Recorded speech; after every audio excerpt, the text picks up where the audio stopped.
Howdy doody, y'all. I'm here to give you a tour of my 2016 Lowrider S. We just slapped on that new Cycle Vision curved license plate relocation kit. I gotta say, I'm actually pretty impressed with this thing. I'm not really sure how visible it is during the day because I can't ride behind the damn thing.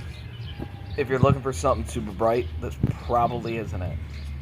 I've done you all a little favor, and I've had my girlfriend press all the buttons on here to show you what this thing's capable of. I haven't seen any other videos on the YouTubes of this yet. You, Aaron, was that you? Yep, that was me. I will fucking kill you.